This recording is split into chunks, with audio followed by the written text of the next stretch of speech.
Messieurs les ministres, les représentants des États, Mesdames, Messieurs les observateurs, les représentants des entités des Nations Unies et des autres organisations intergouvernementales, des grands groupes et d'autres parties prenantes, Mesdames, Messieurs, je déclare ouvert le 4e dialogue interactif de la Conférence des Nations Unies consacré à l'examen approfondi à mi-parcours de la réalisation des objectifs de la décennie internationale d'action sur le thème l'eau et le développement durable. Dialogue interactif qui porte sur la question suivante: l'eau pour la coopération. Coopération transfrontalière et internationale dans le domaine de l'eau, coopération intersectorielle, y compris la coopération scientifique et la place de l'eau dans le programme 2030. Je tiens tout d'abord à vous souhaiter à toutes et à tous une chaleureuse bienvenue. En ma qualité de ministre de l'Eau et de l'Assainissement du Sénégal,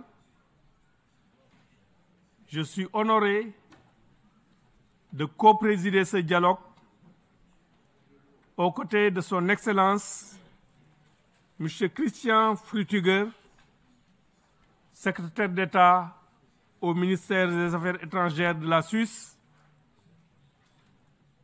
Je rappelle que le résumé de nos débats de ce jour sera présenté à la séance plénière de clôture de la conférence, séance plénière qui se tiendra le vendredi 24 mars dans l'après-midi.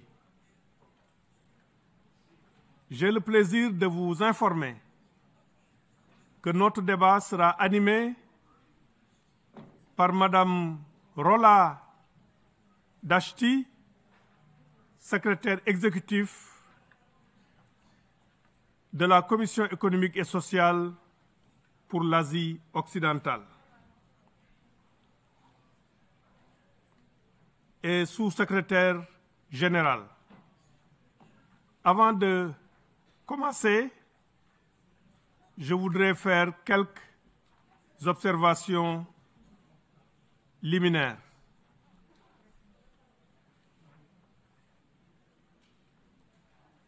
Excellences, Mesdames, Messieurs, comme je l'ai dit tout à l'heure, je suis honoré de co-présider ce dialogue. Monsieur le secrétaire d'État, la question de l'eau nous a longtemps unis. Elle nous réunit aujourd'hui encore. Cela dit, l'eau est à la fois rare et abondante. C'est le paradoxe de cette ressource, inégalement répartie entre les régions, les États et les peuples. Cette situation pourrait s'aggraver avec les impacts des changements climatiques, la démographie galopante, l'agriculture et l'industrie, qui sont de grandes consommatrices d'eau. La compétition pour l'accès à l'eau risque d'être rude dans le futur. Et les conflits liés à l'eau risquent également de s'amplifier.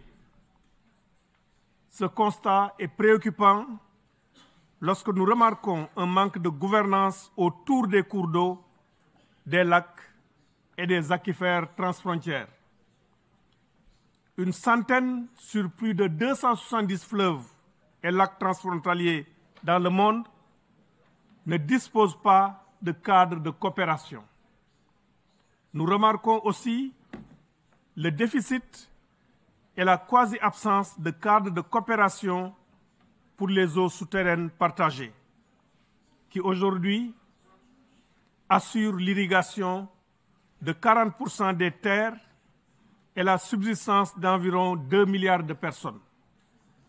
Cette situation nous commande de renforcer le partage d'expériences et le partenariat par l'établissement de cadres de coopération et d'instruments adéquats et consensuels.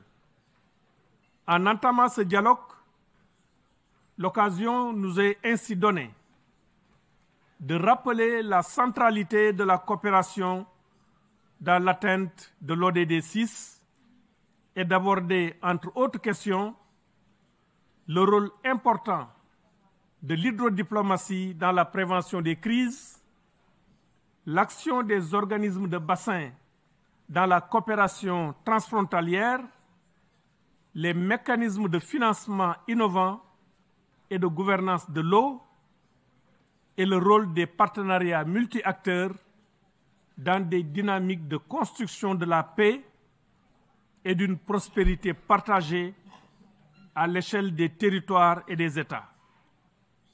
Mesdames, Messieurs, pour le Sénégal, l'eau ne doit pas être une source de tension, mais plutôt un pont entre les peuples, un vecteur de paix et d'expression de la solidarité, afin de relever les défis du développement durable. L'eau doit raffermir les relations entre hommes et femmes qui ont des destinées communes qu'ils n'ont pas choisies, mais destinées imposées par la nature parce qu'on est des voisins. C'est justement dans cet esprit que le Sénégal a adhéré à la Convention de 1992 sur la protection et l'utilisation des cours d'eau transfrontières et des lacs internationaux. C'est aussi le sens de notre initiative d'inscrire la thématique eau, paix et sécurité pour la première fois dans l'agenda du Conseil de sécurité des Nations Unies lors de la présidence du Sénégal de cet organe en novembre 2016. C'est enfin le sens de notre appartenance à l'Organisation pour la mise en valeur du fleuve Sénégal et du fleuve Gambie, et dont les membres ont réussi à réaliser des infrastructures et programmes communs de développement. Ce sont là des exemples de coopération réussie. Voilà ce que la coopération peut faire. Transformer de façon substantielle et structurelle la situation des femmes, des hommes et des jeunes qui ne dépendent que des cours d'eau pour vivre. Dans le même sillage, la Mauritanie, la Gambie, la Guinée-Bissau et le Sénégal ont adopté en septembre 2021 une déclaration ministérielle conjointe jetant les bases d'une coopération autour du bassin aquifère sénégalo-mauritanien qui doit promouvoir la résilience et la stabilité de la région à travers une gestion stratégique, intégrée et concertée des ressources en eau souterraines. Il est temps d'accélérer la mise en œuvre de nos engagements, de renforcer les mécanismes de suivi, de coopération et de financement.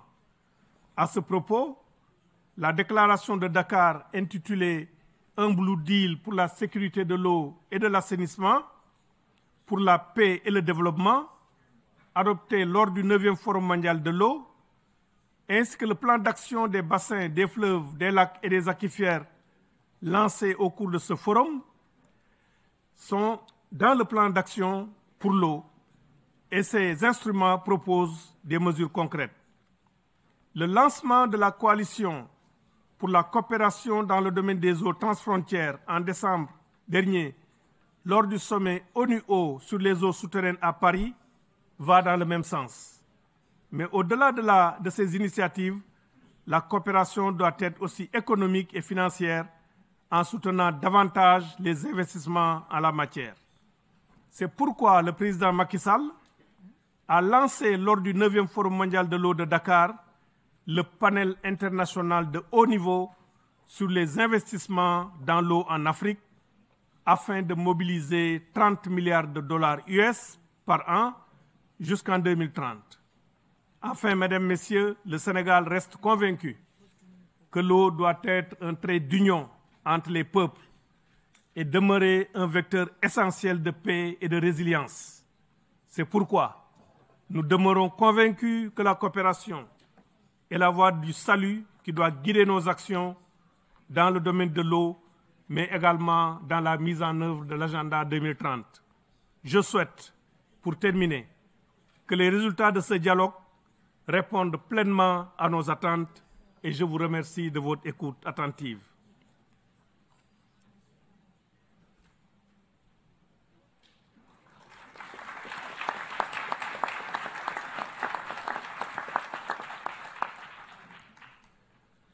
À présent, je vais céder la parole à mon collègue coprésident, M. Christian Früttiger, secrétaire d'État au ministère des Affaires étrangères de la Confédération de Suisse. Monsieur le secrétaire d'État, vous avez la parole pour vos observations liminaires. Merci beaucoup, Monsieur le ministre.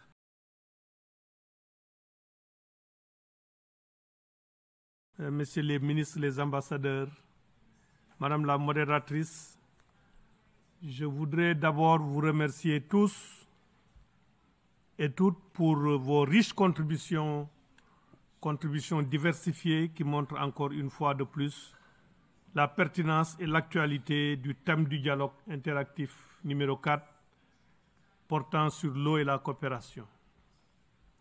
Au terme de ce dialogue, nous pouvons retenir une volonté commune des parties prenantes de renforcer la coopération à tous les niveaux pour assurer une gouvernance durable de l'eau et bâtir la paix et le développement.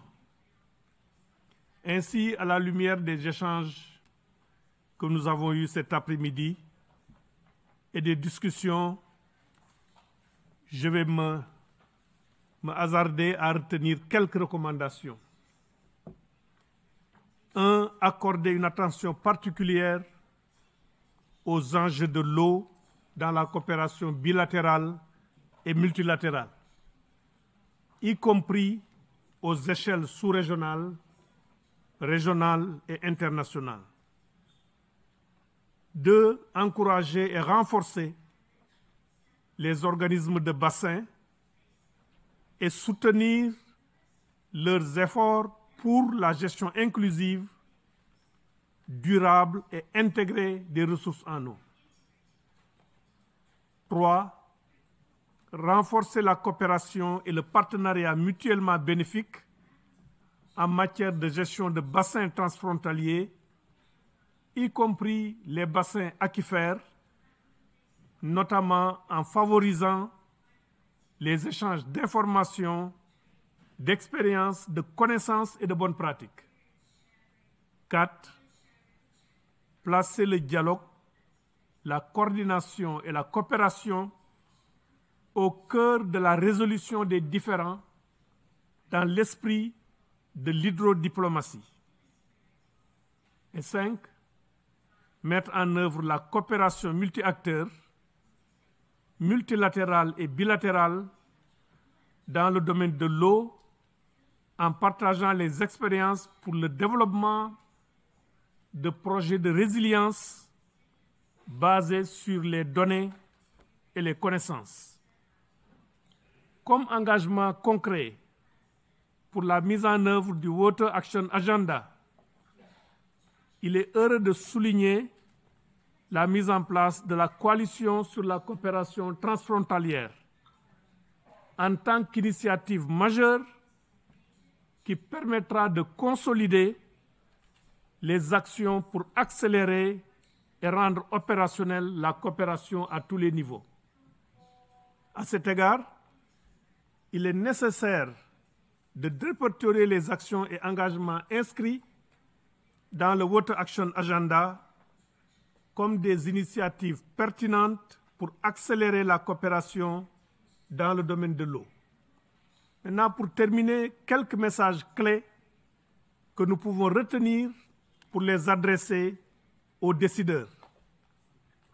La coopération sur les ressources en eau est un facteur clé pour la paix, le développement durable, l'intégration régionale et le bien-être humain.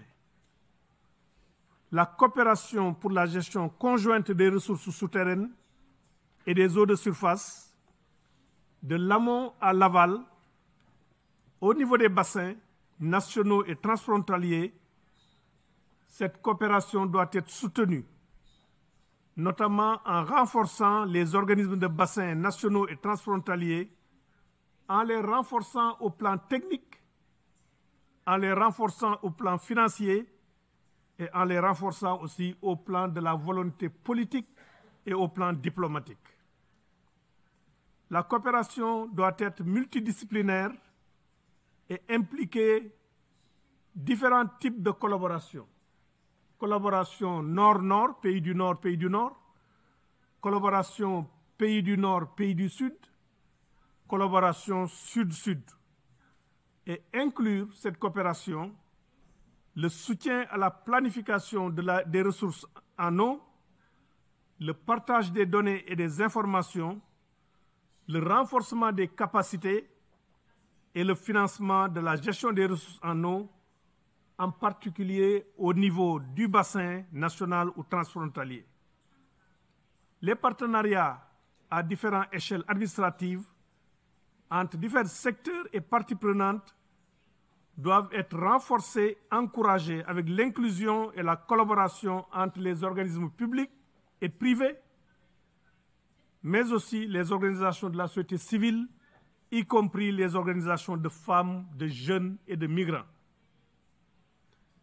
Et pour conclure, nous avons vu émerger la nécessité de protéger les cours d'eau au regard des impacts que les guerres ou les conflits peuvent avoir sur la disponibilité et l'accès aux ressources en eau.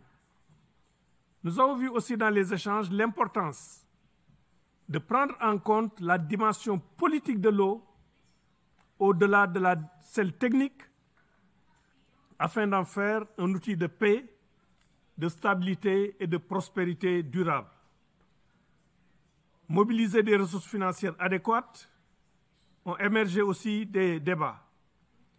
Ce sont les quelques messages, recommandations que j'ai cru comprendre et pouvoir résumer des débats que nous avons eus aujourd'hui. Avant de conclure ce dialogue interactif, je voudrais remercier encore tous les participants et participantes pour leur intervention clairvoyante et pragmatique, ainsi que leur coopération et leur bonne volonté. Je crois que nous allons terminer à 18h. Si nous terminons à 18h, nous le devons à notre modératrice que je vous demande d'applaudir.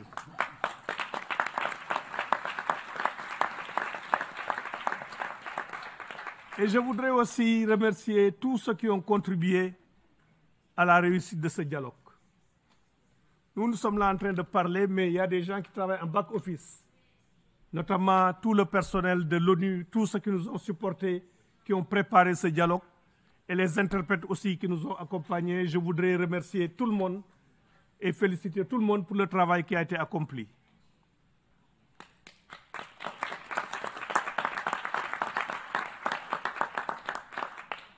Merci beaucoup. La séance est levée.